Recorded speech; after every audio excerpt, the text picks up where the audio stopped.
What's up, guys? It's your boy, Benny. When the Bud Light campaign with Dylan Mulvaney first launched, I looked at my producer and I said, they won't be able to give away Bud Light for free. They're going to have to pay people to stick around at this dumpster fire of a company. And turns out, ya boy, Benny was right. Anheuser-Busch is ready to triple Bud Light's marketing spending this summer as it gives delivery drivers $500 bonuses, along with free cases of beer that nobody wants and nobody wants to drink, after CEO officially disavows Dylan Mulvaney partnership. Well, that's not actually 100% accurate. Didn't completely disavow it, and it wasn't public. But whatever. We can talk about it, and we are here for it, ladies and gentlemen. We are here for the collapse. So what's going on? They're paying millions of dollars.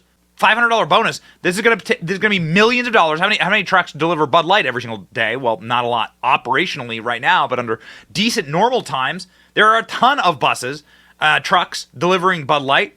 The CEO, Michael Dowcris, says Bud Light employees on the ground have borne the brunt of the protest against Dylan Mulvaney partnerships. Yes, they have. We have them on camera talking about it. I work for an affiliate company.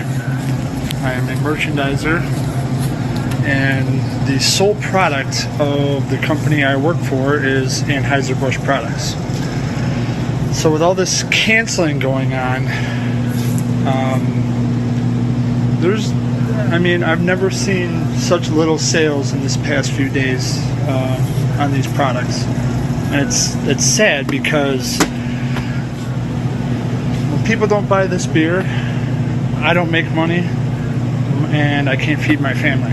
Yeah, you jackasses at Bud Light, you corporate freaks. Why did you have to do this? I don't want to have to do this to these guys. That guy looks like just a total homie. Like, there ain't nothing wrong with that guy. He's from the Carolinas. He stocks beer. That's an honorable trade and profession. You screwed this up with wokeness and with identity politics and with your agenda.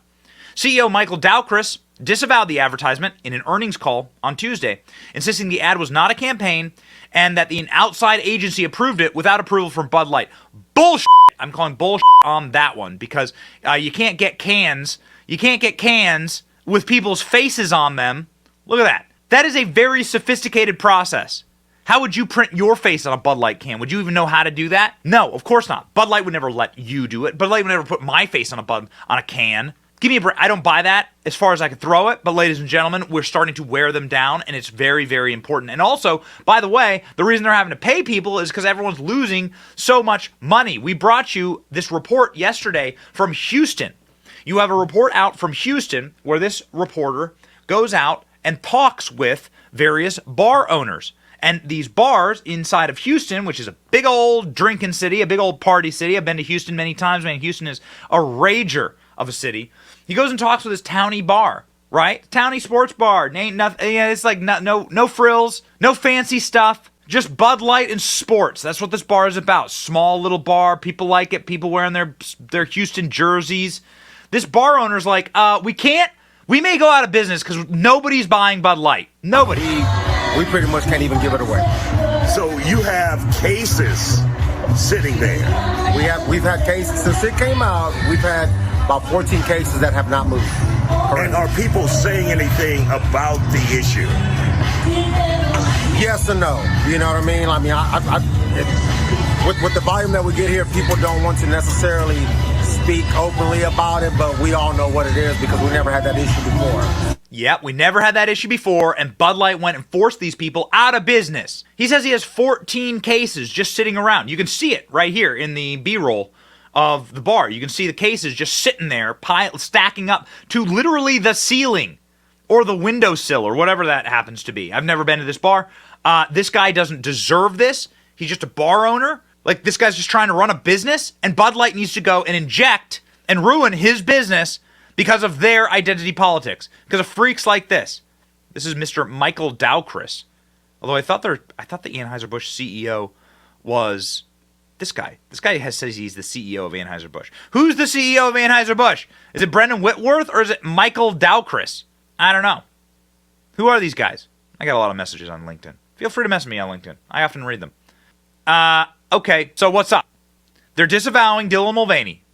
Bud Light CEO disavows partnership, says it was not a campaign. Firm sent letter to retailers blaming an outside agency after sales crash 26%. So now we are finally beginning to see, ladies and gentlemen, the final stages of Bud Light and the pain that we have brought to them as their products will not move. Their products are not moving in any stores. Their products are not moving. Look, they're having to pile them up on the ground here in this Boomers TikTok video. Trying to pile them up. And by the way, love you, Boomers. Love you. Love you. No hate. I'm just saying, good for you. Go out and record. I'm saying, good for you. You're honest people. Go out and record. Record this stuff. So I'm going to stack it up on the floor because of these people. By the way, you know, this is him speaking at the World Economic Forum, scumbag, and he's wearing this like globalist pin here. Yeah, I'm calling BS on the entire thing. Don't be suckered in on these fake apologies, right? Remember when they issued this fake apology 2 weeks ago? It's not an apology. It's a mewling, grovelly, pathetic attempt at trying to stop the bleeding. And so now they're having to pay people. They're having to pay people with free beer because nobody's buying it. Yeah, and we're not buying this. We're not buying the fake. We're not buying the fake apologies. We're not buying, of course, Bud Light. Don't let me catch any of you drinking Bud Light. And again, I like being right. I like being right. Now they're having to pay bonuses because people don't even want to associate themselves with the brand Bud Light any longer. Well, you know what? There's an easy way out of this. There's a path to redemption, Bud. Lucky for you, Bud, there's a path to redemption. And that is to get down on your knees and to apologize. To apologize to the bar owners, the distributors, the people whose lives you've wrecked, and most importantly of all, the paying customers. Because without us, you don't exist. So stop. Learn the lesson of Amazon Prime's Lord of the Rings, Disney Star Wars, and every other company that has defied and defiled and spat upon the paying customer. We are king. You have nothing. You're not the king of beers. You are the queen of beers, or the joker of beers, ladies and gentlemen, without us. So get to apologizing. Let's go. It's your boy Benny, fighting to save America right alongside you. Don't let me catch you drinking Bud Light. See ya.